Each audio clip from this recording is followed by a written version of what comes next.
చేస్తుంటాడు, న్యాయ నిర్ణేతగా ఉంటాడు, మంచి మంచి పద్యాలకు మెలకువలు అందజేస్తాడు. మొన్ననే తిరుపన్నగాడు వెంకటరమణాచార్యులు వేదికను అలంకరించినటువంటి ఆచార్య వేణుగారు, బండికాడి విజయగౌడ్ గారు, కవులు, మిత్రులు,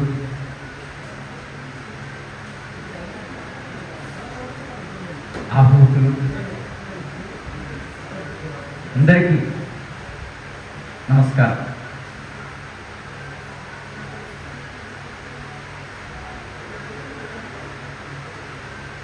నేను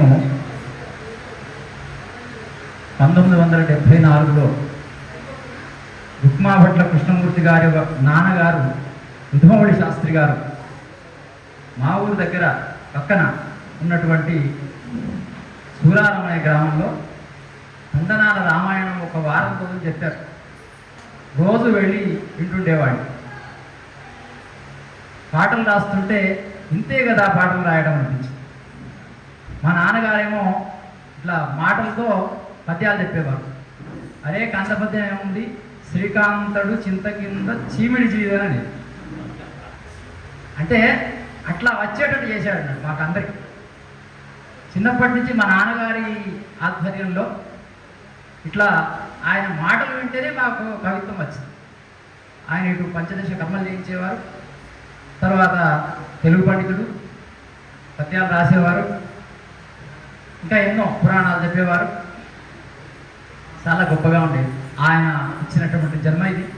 అందుకొరకు కొంచెం ఆయన దాంట్లో కొంచెం మాకు కూడా వచ్చింది.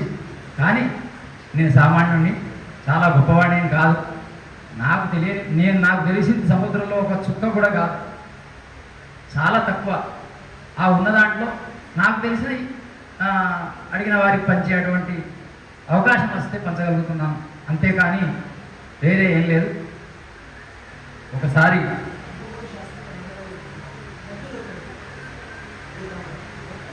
గణపతికి నమస్కారం చేసి, గణపతి పాద పద్మముల కైవశమైన మనోవిహారినై ప్రణవముతోడతుల్దలుత స్వాగతముల్ ప్రకటించి భక్తితో ప్రణుతులు చేతు వాణికి ప్రభాకర కోటి సుదీప్తి తేజకం అణుకువగా బుధాడికి మహాశుభమాతకు వందనం ఇదే. సోదర సోదరీ కవులు శుద్ధ మనస్కులు పండితాళికి పాదములంటి మృక్కు నిజ భాగ్యము నాకిదగల్గె నేడు. సదువేదము శాస్త్రముల్ తెలియు విజ్ఞులందు శిరస్సు వంచదన్ మోదముతో సరస్వతికి మోర్చద కైలు వినమ్రశీలినై. అభయకరంబు పుస్తకము నంబుజము జపమాల దాల్చి వాక్సభల పొగడ్తలంది మనుజాడికి విద్యల ధారవోయుచున్ ఉభయ కళా విభాగములన్న విశేషములన్ని తెలుపుచున్ విభవము కూర్చు తల్లి నిను వేడి నమస్కృతులందజేసితన్. చరణాంభోరుహ షట్పదమ్మునయితిన్ ఝంకారనాదమ్ము బాసరదేవి మకరంద బాణమునకై సాగించితిన్ కల్వనై శరంద్వానన మందకవు ముదులనాసక్తిన్ సదా పొందగన్ పరమోత్కృష్ట పదంబు వాణి కరుణం ప్రాప్తించగన్ భక్తితో. ఆ మహాసరస్వతి కృపా కటాక్షాల వలన మనం ఏదైనా ముందుకు వెళ్తున్నామే కానీ మన దగ్గర ఏమీ ఉండదు. ఈ కవిత్వము, ఈ పద్యము ఇది రాస్తానని మనం అనుకోము. ఆ కలం పెట్టిన తర్వాత ఆమె చెప్తే వస్తుంది తప్ప మనమేదో చేస్తామంటే మనము నేను అనేటువంటిది లేనే లేదు. అది సరైనది కానే కాదు. అప్పుడే ఆమె మనకు కృపను అందజేస్తుంది. అటువంటి సరస్వతి మా కాళేశ్వరంలో కూడా ఉంది. కాళేశ్వరంలో ప్రవఢ సరస్వతి, బాసరలో జ్ఞాన సరస్వతి, కాశ్మీర్లో బాల సరస్వతి, మూడు పూర్వకాలం వ్యాసుడు ప్రతిష్ఠించినటువంటి. ఒకసారి 10th పరీక్షలో 1976లో మ్యాథ్స్లో 2 మార్కులతో నా నెంబర్ పేపర్లో రాలేదు. వెళ్ళి సరస్వతి మాతకు కొబ్బరికాయ కొట్టి పూజ చేసి నమస్కారం చేశాను. అందరూ పాస్ అయితే కొబ్బరికాయలు కొడతారు, నువ్వు పాస్ ఫెయిల్ అయితే కొడుతున్నావు ఏంటి రా అన్నారు. ఆమె కృప ఉంటే అన్ని పాస్ అవుతామన్నా. ఒక 5 రోజుల్లో అప్పుడు మండలి వెంకటకృష్ణారావు విద్యాశాఖ మంత్రి 5 మార్కులు కలిపాడు. నా సర్టిఫికేట్ వారంలో వచ్చింది. ఆ తర్వాత ఒక 4 సంవత్సరాల వరకు పౌరోహిత్యం, ఇంకా కొంతకాలం ఆర్ఎంపీగా కూడా పనిచేశాను. ఒక 5 సంవత్సరాలు అయిన తర్వాత 20 సంవత్సరాలు వచ్చేటప్పటికి పెళ్లి చేసేసారు. పెళ్లి చేసుకున్న తర్వాత ఇంటర్మీడియట్ ఫీజు కట్టాను నేను. అక్కడి నుంచి నా పిహెచ్డి దాకా కూడా ఆగలేదు నా విద్య, నడుస్తూనే ఉన్నది. ఎంఏ పొలిటికల్ సైన్స్ చేశాను, ఎంఏ హిందీ చేశాను, ఎంఏ చేశాను, ఎంఎడ్ చేశాను, పిహెచ్డి చేశాను. ఇవన్నీ ఇంకా సెంట్రల్ యూనివర్సిటీ చేసిన అవన్నీ ఇంకా కాదు, కానీ అవన్నీ ఏది రాస్తే అది మంచి ఫస్ట్ క్లాస్ మార్క్స్తో పాస్ అయ్యి నవోదయ విద్యాలయాలు, ఇంతకుముందు ఈనాడులో ఉదయం పేపర్లో రిపోర్టర్గా, ఈనాడు పేపర్లో రిపోర్టర్గా చేసిన తర్వాత నవోదయ విద్యాలయాలు ఉద్యోగం వచ్చింది. ఈ దాంట్లో పోయిన తర్వాత బంధంలో పడిపోయి ఈ రాతలు పూతలు బంద్ అయినాయి. ఆ పని ఎక్కువైపోయింది. అయినా కూడా మా స్కూల్కు అక్కడ ఉన్న వాతావరణంలో కాగజ్ నగర్లో 22 ఏళ్ళు చేశాను. దాంట్లో 15 ఏళ్ళు అక్కడ తెలుగు సాహితీ సదస్సుకు నేను అధ్యక్షుడిగా పనిచేశాను. ఆ కాలంలో వరదాచార్యుల వారి శతజయంతి ఉత్సవాలు, తర్వాత వానమామల వరదాచార్యులు కాకుండా సామల సదాశివ ఉత్సవాలు, ఇవన్నీ కూడా నా అధ్యక్షతలో జరిగాయి. వాళ్ళ పుస్తకాలు కూడా వచ్చినాయి. అప్పుడే నేను ఈ కాళేశ్వర ముక్తీశ్వర శతకం ఒకటి రాశాను. ఆ తర్వాత కిరణశ్రీ అనే ఒక ఖండకావ్యం, కానీ అన్ని పద్యకావ్యాలే, రచనలు లేవు. కథలు రాసేవాడిని, కథలు రాసిన అవన్నీ వేరు, కానీ ఇది మాత్రం అదే. తర్వాత అంతర్యామికి ఒక 6 సంవత్సరాలు ఈనాడులో రాయడం జరిగింది. తర్వాత రేడియో స్టేషన్లో ఒక 50 ప్రోగ్రాంలు ఇచ్చాను. దూరదర్శన్లో కూడా ప్రోగ్రాం ఇచ్చాను. కవి సమ్మేళనాల్లో హైదరాబాద్లో కూడా పాల్గొన్నాను. ఆ తర్వాత వెంకటేశ్వర భక్తి ఛానల్లో పురాణ గాథలు అనే దానికి నాకు రాసే అవకాశం వచ్చింది. అది కూడా చేశాను. ఆ నవోదయ విద్యాలయంలో ఉన్నప్పుడు నేషనల్ అవార్డు వచ్చింది.